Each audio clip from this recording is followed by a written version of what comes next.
Hi, everybody. Ian Bremmer here. I am in Munich for the security conference. But your world in 60 seconds is going to go longer because I want to tell you what the heck's going on here.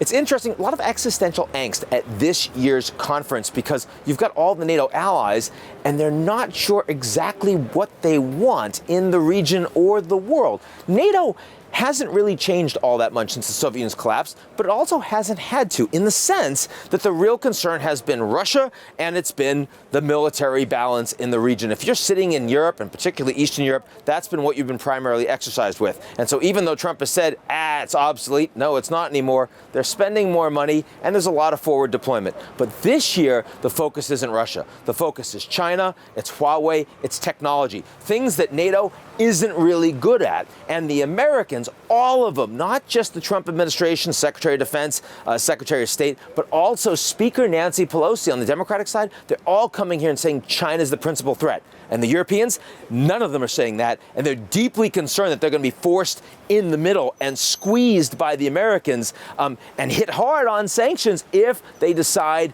not to align with the United States. The UK and the Germans have already said they want to work with Huawei, and Boris Johnson, who's trying to get a new trade deal done with the Americans, just canceled a trip to the White House because of a conversation gone horribly badly with Trump, specifically on China relations with the UK.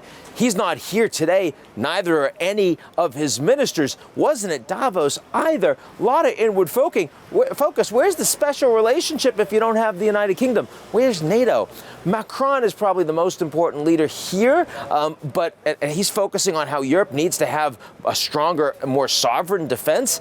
But he's not leading anyone in particular. Merkel's going to be gone, and her preferred successor, AKK, is not going to be there. The rest of the Europeans have different second and third order challenges and priorities. So as a consequence, it feels like the institutions are increasingly not fit for purpose. That's good for the Russians and good for the Chinese because they have stronger leaders now for life, and they, even though they're weaker as countries, they know what they want, and they're able to project their power more internationally. That's why the theme of this year's Munich Security Conference is Westlessness.